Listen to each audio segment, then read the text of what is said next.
What's up, Shred Sexies? Welcome back. Down to the fingers. Lots of people asking for my opinion on this Giacomo tourist stuff.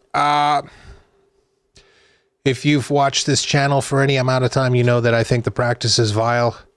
And I'm not talking about stealing other people's music and making transcriptions and then selling them on your own website. What I'm talking about is the idea of faking your performances. That is just, for me, it's beyond the pale. And I'm not talking about, listen, a lot of people have made videos about this. Rick Beato, there's the Adam Neely one, where he tries to make the inference like, well, you know, TV, film, and stuff like that, it's integrating with music. That's just it. Those things are basically understood to be fake. No one believes a movie is real. It's meant to be manufactured. And if you want to do that, then cut an album. That's where you can get into the studio magic and you can do all kinds of crazy stuff. But you can't basically sit in front of a camera with a guitar in your hand and then mime out a performance. And think about that. First, he learns the whole snippet, if you will, at half speed, apparently. Then he has to learn how to use a DAW well enough to create the backing track for his video, but then speed up the guitar stuff so that it actually syncs up with the music. Then go through the hassle of creating a bunch of videos where you're miming it to get the best take or whatever it is. What? Why not just practice for 4 hours? See, that's the thing I don't understand. I mean, I get it. Social media has effectively, softened people's brains to a certain degree. And they're just obsessed about internet clout and fame and recognition and all the rest of this stuff. You just want to cut in front of the line, basically. And it's like, this isn't new. I mean, it goes back to the Milli Vanilli stuff and Ashley Simpson.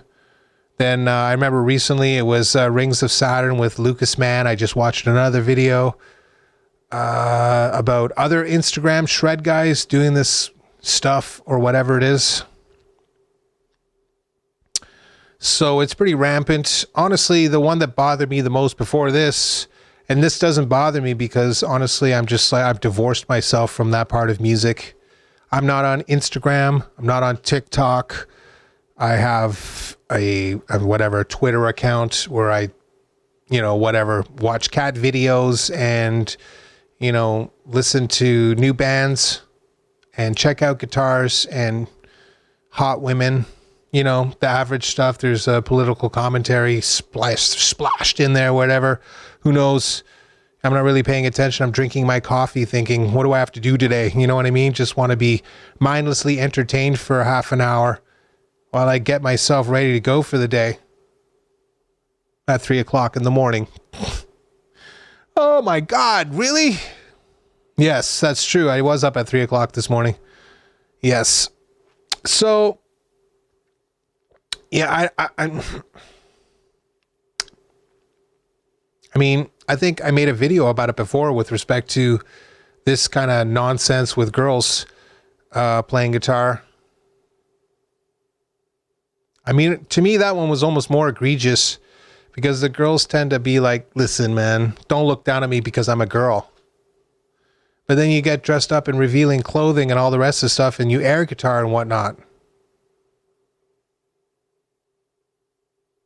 That doesn't exactly help your credibility, does it? And look, nobody cares if you can actually, shred like Guthrie or Mateo.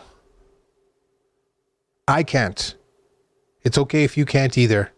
Basically, nobody can. But the other part of it is just, you know what I mean? It's not about the music anymore. It's about using the music as a vehicle to get clicks and engagement and make money. Now, listen, if you write a great song, it goes on to be a hit, and then all of a sudden you're a multi-millionaire, that's a little bit different, isn't it? Comparably to basically doing the exact same thing, but, faking your performance and then releasing that to the internet and then just consistently doing that week after week after week after week.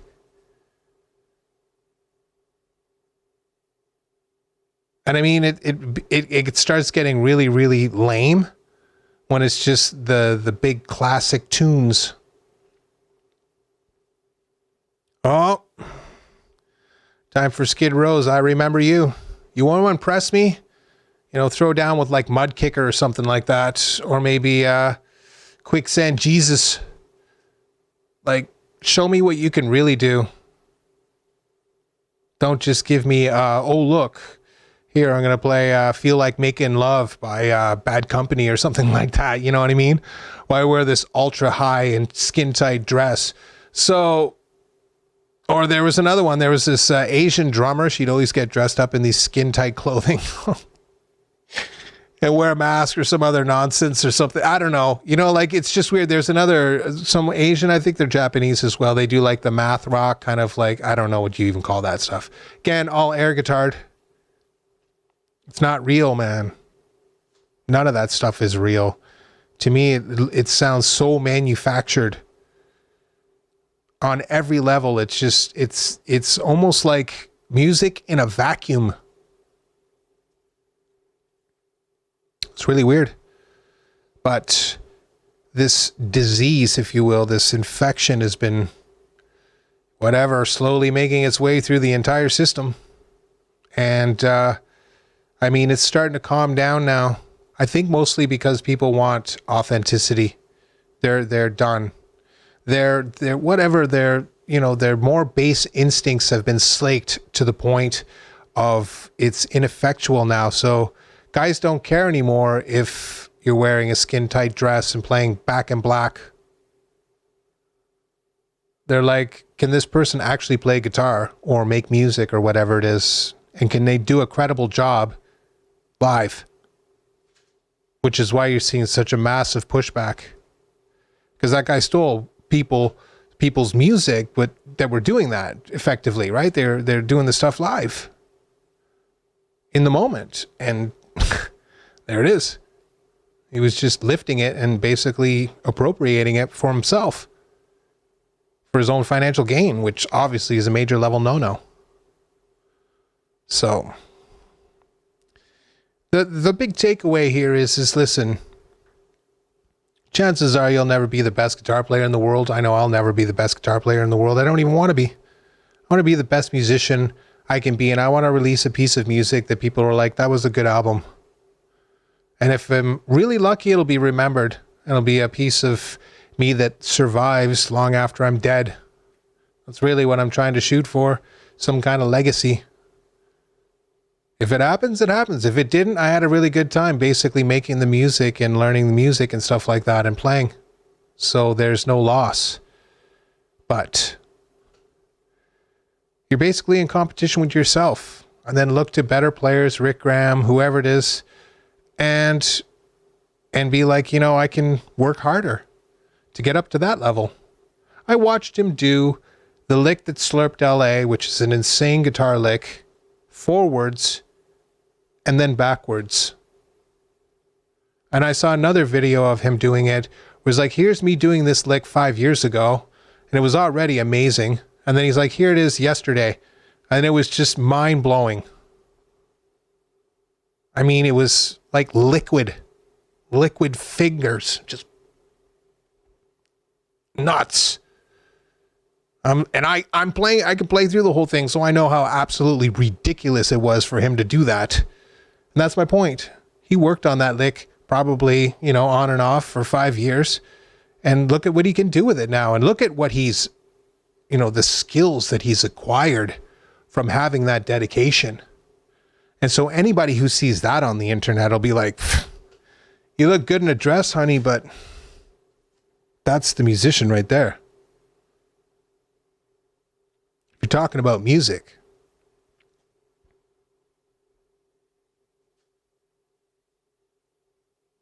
So, chase the music, not the attention. Because it's like a religion. It has its own tenets. It has its own rules. It has its own commandments. And you have to commit. You have to believe. Because if you don't, you end up getting these silly ideas like Giacomo did. And look what happened to him. Dude got absolutely wrecked. And here's the thing. It's not just him. All of these people are going to get wrecked. That was just the dam breaking. You saw the whole, political nonsense, and then Kanye dropped that new song, right? You see what I'm saying? Like, there's like this obvious escalation and stuff like that. So that's just it. People are starting to lash out at the conformity and the fakeness and the AI nonsense and all this other crap. They just don't want it anymore. It's bothering them. They want to be inspired by real beauty. The question is, are you a person that's dedicated enough to the craft to be able to deliver?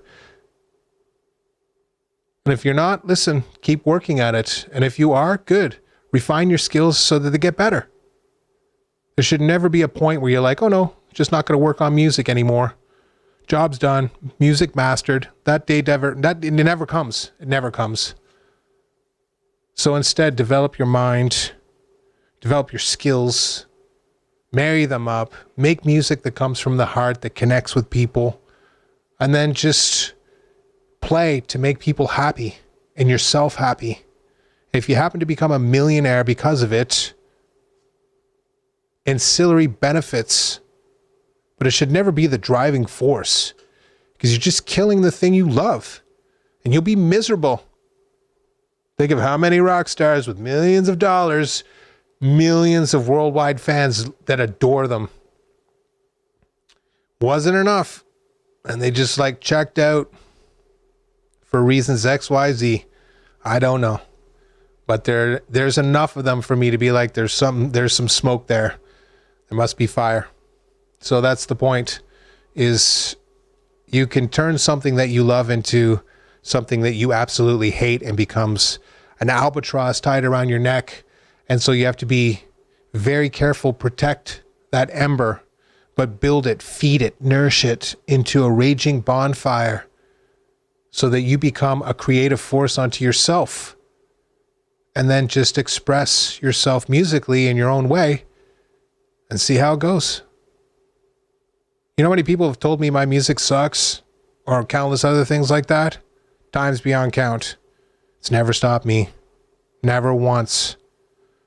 Just believe in yourself, believe in the craft, and if it makes you happy, then just play music. And if you make a mistake, no big deal. I appreciate every single one of you. Believe in yourself. We'll see you in the next one.